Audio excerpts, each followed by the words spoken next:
दोस्तों नमस्कार। 4 PM news network 4 PM Gujarat पर आप सभी का बहुत बहुत स्वागत है। मैं हूं आपका दोस्त मयूर जानी। दोस्तों, चुनाव कोई कह रहा है कि जल्दी हो जाएंगे, बहुत सारे ज्योतिष कह रहे हैं कि जल्दी हो जाएंगे।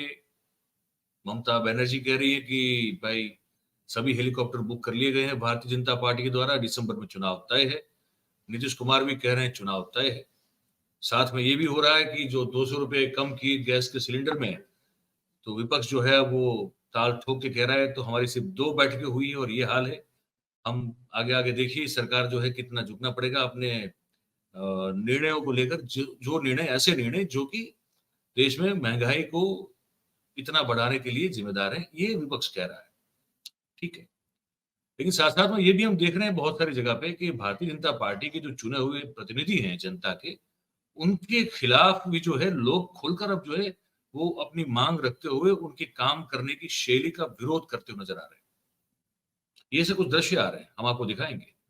हम वो सब दिखाएं उससे पहले हम आपसे एक छोटी सी रिक्वेस्ट करते हैं कि अभी से इस वीडियो की लिंक को आप हो सके उतना शेयर कर दीजिए, तो हमारी बात मैक्सिमम लोगों तक पहुंच जाएगी आप सबके समर्थन से, सहयोग से, मदद से। तो वो आप जरूर करें।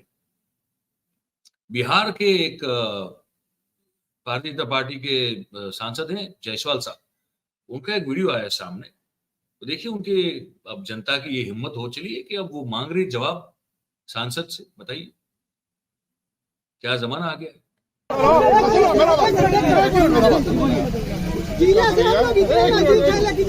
और आपको लगातार 3 बार सांसद बना रहे हैं। आपने क्या किया इसमें के लिए? ये रोड वहाँ नहीं बनवाए हैं। कौन बने? ये रोड कहाँ तक बनवाया है? पक्का पूरा बनवाया कहाँ तक बनवाया है? इसके बाद वो जो पोखरा वाला खराब हुआ है, ये रोड कब बन रहा है? मोदी मोदी हाई जाने के लिए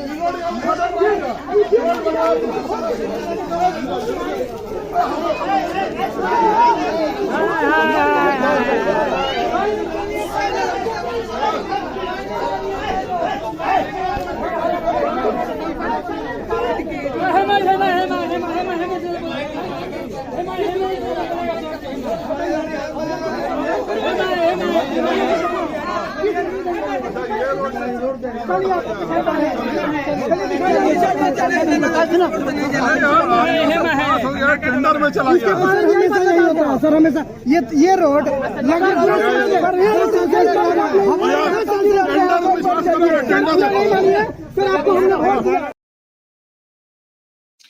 मामला रोड बनाने का है। सांसद महोदय ने बोल दिया होगा कि हम बनवा देंगे।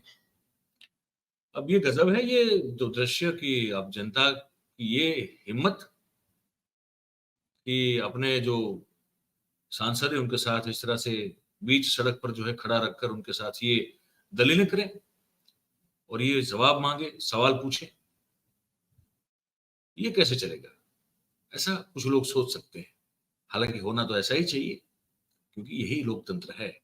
अगर आपने जिसको चुनकर भेजा है वो अगर आपका काम नहीं कर रहा है तो बीच सड़क पे ऐसे ही खड़ा रख के उससे सवाल पूछा जाए। वो पूछने का अधिकार हमारा यानी कि जनता का है और जवाब देना वो जिम्मेदारी वो चुने हुए जनप्रतिनिधि की होती है।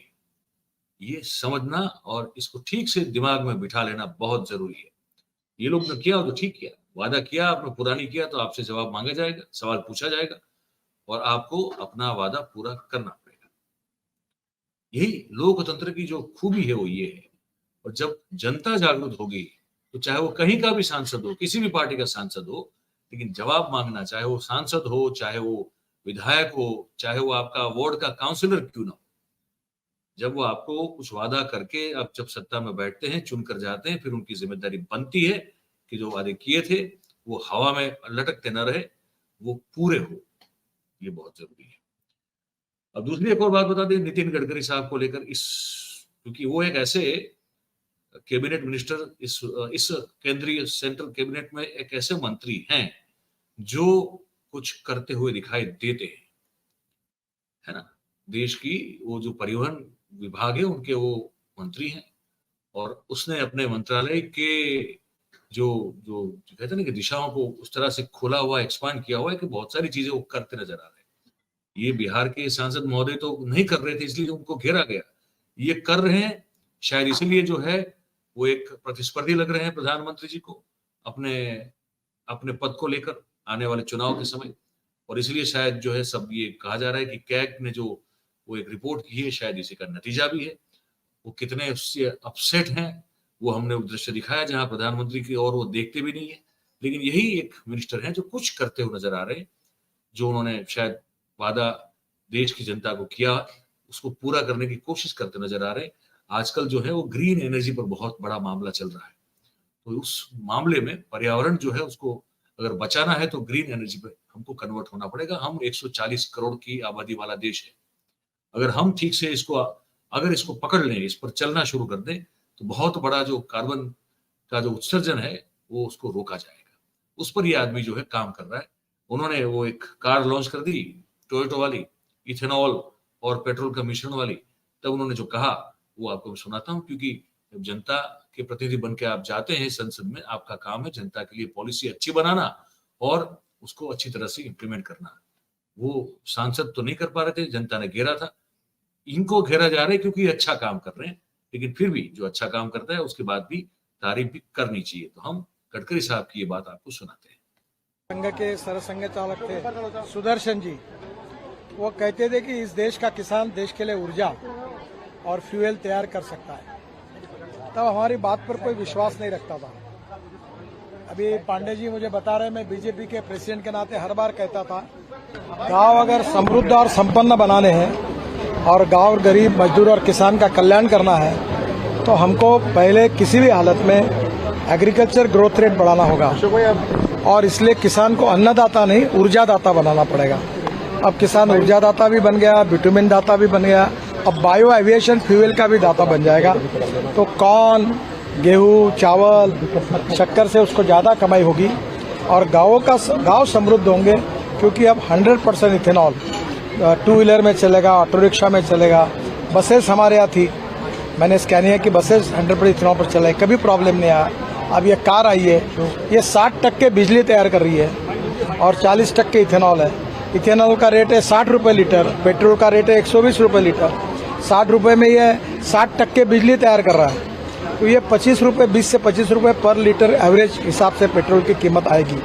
तो ग्राहकों का फायदा है, प्रदूषण में एकदम कमी है क्योंकि ग्रीन फ्यूल है, और किसानों को इसका फायदा होगा।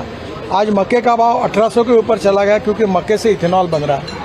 तो स्वाभाविक रूप से चावल जो हमारे पास बहुत स्टॉक में पड़ा है उससे इथेनॉल बनेगा, बाम्बू से बन रहा है, अभी परली से, राइस स्ट्रॉ से बन रहा है। तो ये क्रांतिकारी ये है, और इससे देश में कृषि और ग्रामीण क्षेत्र में तो बदलाव आएगा, पर देश का इम्पोर्ट बचेगा। 2 लाख करोड़ की इकोनॉमी जब बन जाएगी।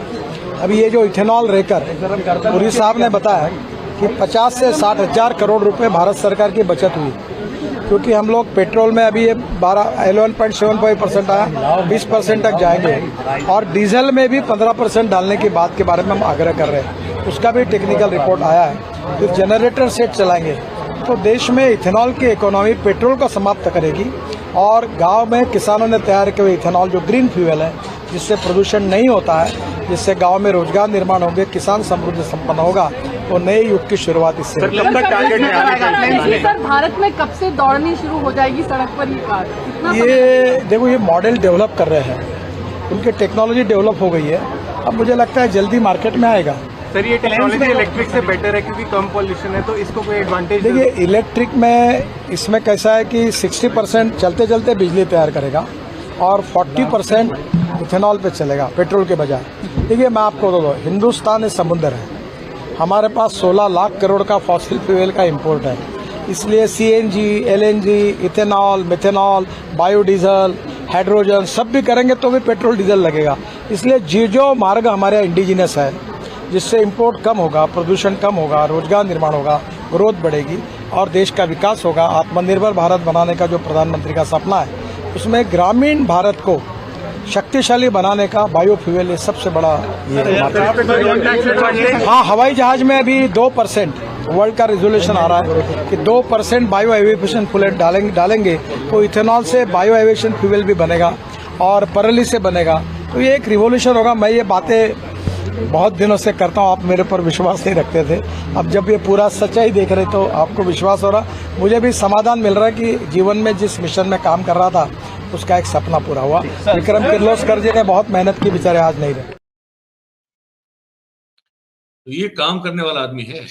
अब इसको जितना भी आप पछाड़ने की कोशिश करोगे, अगर आपकी जो भी कूटनीति हो उसके चलते, मुझे लगता है कि वो देश के लिए भी ठीक नहीं है, आपकी पार्टी के लिए भी ठीक नहीं है। लेकिन आप वो तो आपके ऊपर है। आपके जिसकी जो मूलभूत फितरत होती है वो उस तरह से चलता है। हर एक की अपनी एक कोर होती है, एक स्वत्व होता है, उसी से वो चलता है। अगर वो उसमें सुधार करना सीख जाए तो फिर वो बहुत बड़ी बात हो जाती है। लेकिन बहुत कम लोग ऐसा कर पाते हैं। अपनी पैदाइशी फितरत को बहुत कम लोग जो है वो छोड़ पाते हैं या उसमें कुछ बदलाव कर पाते हैं। लेकिन एक बात तय है कि नितिन गडकरी, जो हमने सुना है आपको और कहा कि लाइफ का एक मिशन था, वो बड़ी एक अच्छी बात है, बहुत अच्छी पहल है। इसकी इम्पैक्ट तुरंत नहीं आएगी, इसकी इम्पैक्ट आने में भी एक समय लगेगा, लेकिन इसकी शुरुआत हुई। शुरुआत जो हुई वो अच्छी हुई है। आने वाले समय में देश में जो अगर ये ग्रीन एनर्जी जो है वो फैलती है, तो बहुत सारा पॉल्यूशन कम हो जाएगा और उसका लाभ जो है वो हमको तो है ही है, लेकिन हमारी जो आने वाली पीढ़ियां हैं उनको भी मिलेगा। तो नेता वो होना चाहिए जो आने वाली पीढ़ियों को और उनके भले को लेकर भी ठीक से सोचे और उस तरह से वो नीतियां बनाए और नीतियों पर अमलीकरण करे। ये जरूरी होता है। तो नितिन गडकरी अच्छा कर रहे हैं तो कहना पड़ेगा अच्छा कर रहे हैं। ये हमको बताना था आपको इस कार्यक्रम में। बाकी हालत हो जाती है फिर वो जायसवाल साहब जैसी, जो आपने शुरुआती वीडियो में देखा कि लोग चौराहे पे खड़ा करके जो है वो सवाल दाग देते हैं, आपके पास जवाब नहीं होता, फिर वायदे कर दिए होते हैं आपने लेकिन पूरे नहीं कर पाएंगे। ये जो है, ये मिनिस्टर, ये मंत्री ये करने की कोशिश करता हुआ नजर आ रहा है और बहुत कुछ कर भी रहा है। तो हमको लगा इस पर भी बात होनी चाहिए, तो हमने आपको बता दिया। आप क्या सोचते हैं हमको जरूर से लिख के ये जो हमारा कमेंट बॉक्स है इसमें हमको बताइएगा। और बात अगर आपको हमारी अच्छी और सच्ची लगती हो, पसंद आ रही हो, तो फिर इस वीडियो को लाइक करें, इस वीडियो की लिंक को हो सके उतना शेयर करें और हमारी जो चैनल है उसको आप सब्सक्राइब करें और अपने आसपास के लोगों से करवाएं। इस कार्यक्रम में आप सब हमारे साथ जुड़े हैं, इसलिए आप सभी का बहुत बहुत धन्यवाद करते हैं। Thank you very much. नमस्कार।